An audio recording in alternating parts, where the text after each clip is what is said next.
आप देख रहे हैं डार्क फाइल्स। तो चलिए बढ़ते हैं आज की इस कहानी की ओर।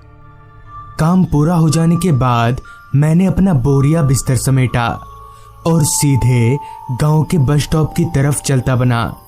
चलते वक्त मैंने जब अपनी घड़ी में वक्त देखा तो वक्त हो रहा था रात के 10 बजे का।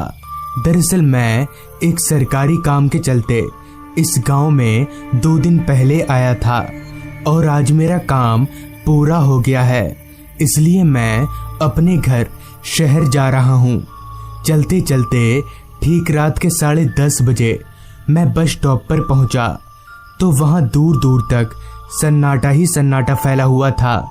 जहां तलक मेरी नजर जा रही थी वहां तलक मुझे एक भी बस दिखाई नहीं पड़ी, जिस कारण मैं बस स्टॉप के इंक्वायरी रूम में गया तो वहां एक अधेड़ उम्र का आदमी इंक्वायरी कंप्यूटर बंद ही कर रहा था। जिस पर मैंने उससे कहा, चाचा शहर जाने वाली बस कब मिलेगी अभी? जिस पर उस आदमी ने कहा, नहीं बाबू, सुबह 6 बजे से पहले कोई बस नहीं है। उस बुजुर्ग आदमी के मुंह से ये सुनकर मैं चिंता में पड़ गया कि भला अब क्या करूं। अभी मैं खड़े खड़े सोच ही रहा था कि तभी उस आदमी ने दोबारा कहा, अभी जाने का कोई साधन नहीं है। आप एक काम करिए, आज रात इस बगल वाले कमरे में रुक जाइए और सुबह 6 बजे वाली पहली बस से चले जाइएगा। उस आदमी की बात मुझे भी ठीक लगी, क्योंकि अब मेरे पास दूसरा कोई उपाय भी नहीं था और इतनी रात गए वापस से दोबारा सारे सामानों को लेकर गांव जाना मुझे ठीक नहीं लगा, जिस कारण मैंने उस आदमी को हाँ बोल दिया। जिसके बाद उस आदमी ने बगल के रूम का दरवाज़ा खोल दिया तो उस रूम में बस एक बेंच के अलावा और कुछ भी नहीं था। खैर मुझे तो किसी तरह से रात पार करना था तो मेरा काम उस बेंच से ही चल जाएगा। मैं अपना बोरिया बिस्तर लेकर उस कमरे में दाखिल हुआ और उस बेंच पर बैठ गया। जिसके बाद वो आदमी जाते जाते बोला, बाबू आप पूरे बस स्टॉप पर अकेले हैं तो अंदर से दरवाज़ा बंद कर लेना और हाँ थोड़ा संभल कर रहना, अब मैं चलता हूँ। इतना बोलकर वो आदमी एक साइकिल लेकर अपने घर की ओर चलता बना। लिहाजा मैंने भी उस आदमी के बताए मुताबिक उस कमरे का दरवाज़ा अंदर से बंद कर दिया और वापस से बेंच पर जाकर बैठ गया। अब रात काफ़ी हो चुकी थी, जिस कारण नींद की वजह से मेरी पलकें भारी होने लगीं और मेरे बेंच पर लेटते ही नींद ने मुझे अपने आगोश में ले लिया। फिर मेरी आंख कमरे के दरवाजे पर हो रही तेज दस्तक से खुली। उस आवाज़ को सुनकर मैं उठकर बेंच पर बैठ गया, मगर वो दस्तक उसी तरह से बार बार दरवाजे पर होए जा रही थी। मगर अभी तो रात के 1 बज रहे हैं तो इतनी रात गए कौन होगा, बस तो सुबह 6 बजे की है। जिसके बाद मैंने अपने मन को समझाते हुए कहा, लगता है कोई मेरे जैसा ही मुसाफिर होगा। इतना बोलकर मैंने दरवाज़ा खोल दिया तो ठीक मेरे सामने दरवाजे पर एक आदमी खड़ा था, जिसने मुझे देखते हुए कहा, भाई साहब आपको शहर जाना है क्या? जिस पर मैंने अपना सिर हाँ में हिलाया तो उस आदमी ने कहा, चलिए भाई साहब बस बाहर ही खड़ी है। उस आदमी की ये बात सुनकर मैं थोड़ा हैरान हुआ, क्योंकि उस इंक्वायरी वाले चाचा ने तो मुझे साफ साफ कहा था कि 6 बजे से पहले कोई बस नहीं है, तो अभी रात के 1 बजे बस कहाँ से आ गया। इस बात को मैं अपने जहन में नहीं रख सका और उस आदमी से कह दिया तो उस आदमी ने मेरे सवाल का जवाब देते हुए कहा, लगता है चाचा आपको बताना भूल गए इस बस के बारे में। आप चलिए, ये बस आपको सुबह 5 बजे तक शहर उतार देगी। अब मैं सोच में पड़ गया कि क्या करूं, जाऊं या नहीं जाऊं। जाना तो मुझे था ही, तो मैं अभी ही क्यों ना जाऊं। ये सोचकर मैं उसके साथ जाने को तैयार हो गया। फिर जब मैंने अपना बोरिया बिस्तरा बाहर निकाला तो हाँ, मुझे एक बस खड़ी हुई दिखी। मैं उस आदमी के साथ चलकर बस में गया तो बस में मेरे अलावा मुझे और कोई भी नहीं दिखा। फिर मैं एक सीट पकड़कर बैठ गया। मेरे बैठते ही बस भी चलने लगी। मैं बस में बैठकर खिड़की से बाहर देखते हुए आधी रात के घने अंधेरे को अभी महसूस कर ही रहा था कि तभी मेरे जहन में एक सवाल ने दस्तक दिया कि मेरे बस में बैठते ही बस क्यों चल पड़ी। क्या ये सिर्फ एक इत्तेफाक था या फिर साजिश? बस में भी मेरे अलावा कोई नहीं है। अभी मैं ये सोच ही रहा था कि तभी मेरे पीछे से एक आवाज आई, चाय, गरम चाय।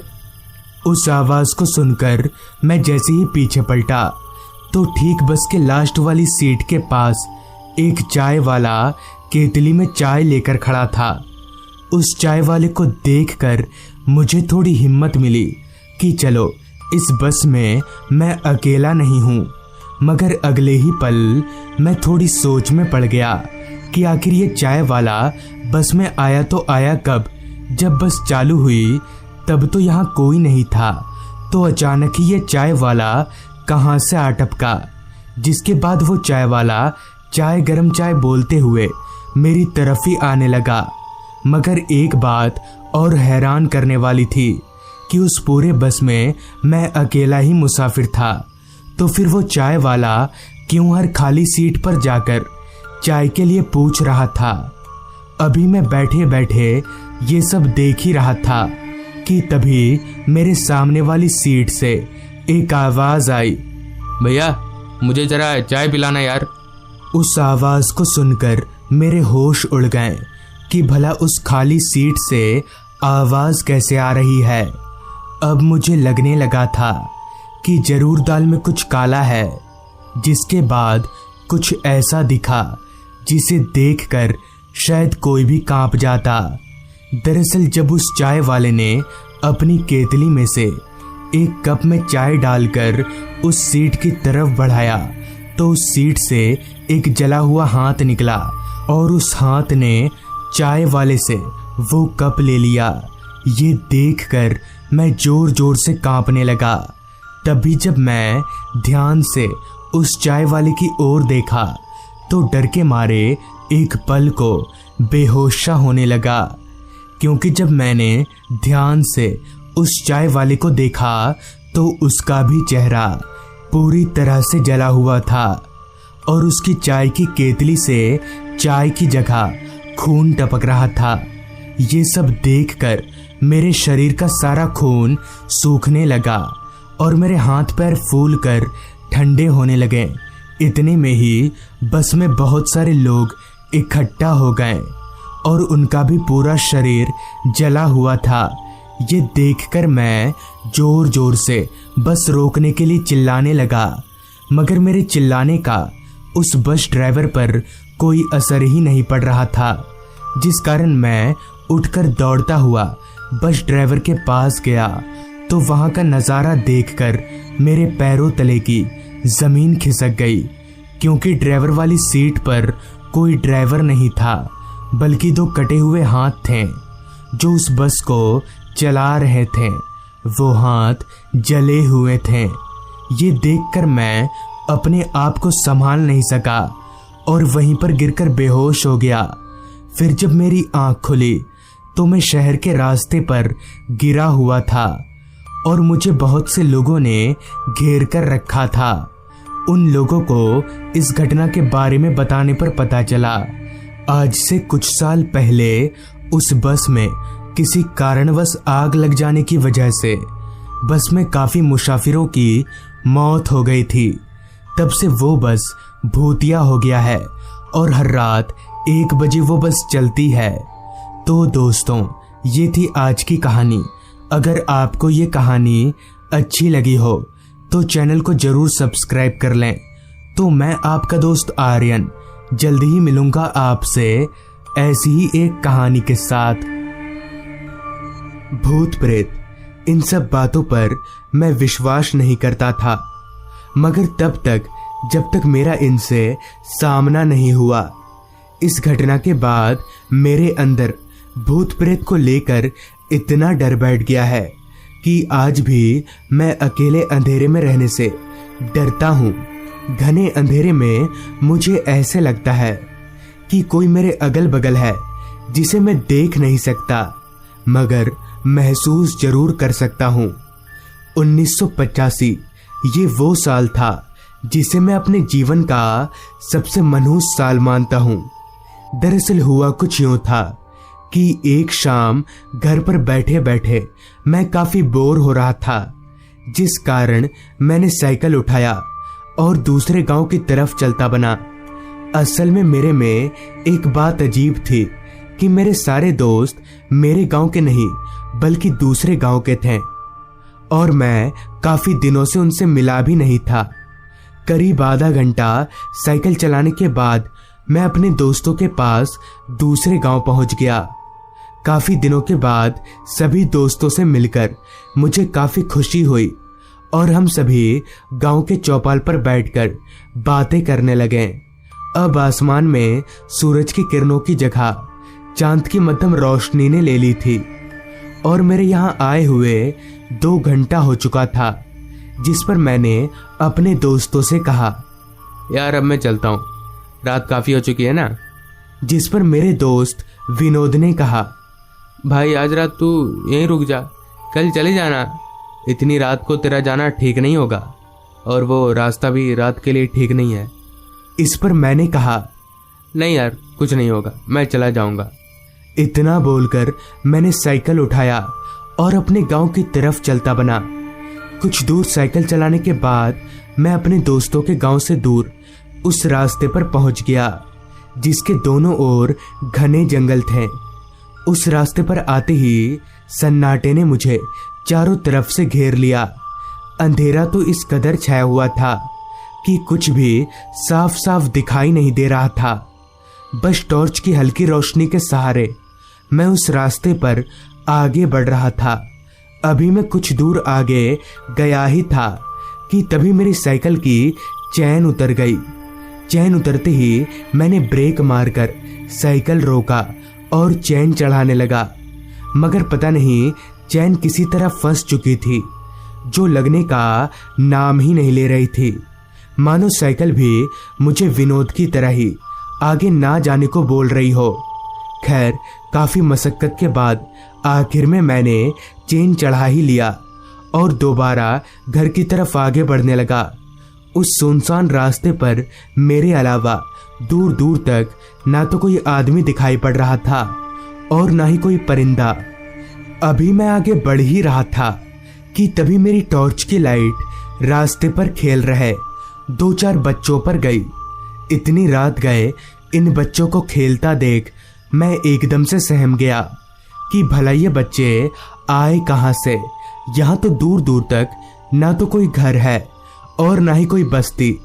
उन बच्चों को देखकर मैंने एकदम से साइकिल रोक दिया। वो सारे बच्चे रास्ते को इस तरह से घेर कर खेल रहे थे कि कोई भी आ जा नहीं सकता था। अभी मैं खड़े खड़े देख ही रहा था कि तभी मुझे पीछे से आवाज आई, चाचा साइकिल में नहीं बिठाओगे मुझे? मुझे ये आवाज थोड़ी जानी पहचानी सी लगी। मैंने जैसे ही पीछे पलटकर देखा तो मेरा पूरा शरीर कांपने लगा। डर के मारे मेरे हाथ पैर फूलने लगे। दरअसल जब मैं पीछे पलटा तो ठीक मेरे सामने मेरा 6 साल का भतीजा पिंटू खड़ा था। मगर ये कैसे हो सकता है? पिंटू तो 3 साल पहले ही मर चुका है। असल में पिंटू 3 साल पहले लापता हो गया था और उसकी डेथ बॉडी इसी जंगल में मिली थी। और मुझे अच्छे से याद है पिंटू के साथ साथ गांव के और भी बच्चे लापता हुए थे और उनकी डेथ बॉडी भी पिंटू की तरह ही इसी जंगल से मिली थी। इसका मतलब यहाँ पर जितने बच्चे हैं वो सभी भूत हैं। अभी मैं खड़े खड़े ये सोच ही रहा था कि पिंटू को क्या जवाब दूं कि तभी पिंटू दोबारा से बोला, क्या हुआ चाचा, आप मुझे साइकिल पर नहीं बिठाइएगा? इतना बोलकर पिंटू मेरे पास आकर खड़ा हो गया। जब मैंने ध्यान से पिंटू की तरफ देखा तो वो रो रहा था। उसे इस तरह से रोता हुआ देख मेरी भी आंखों से पानी निकल आया। आखिर पिंटू था तो मेरा ही भतीजा।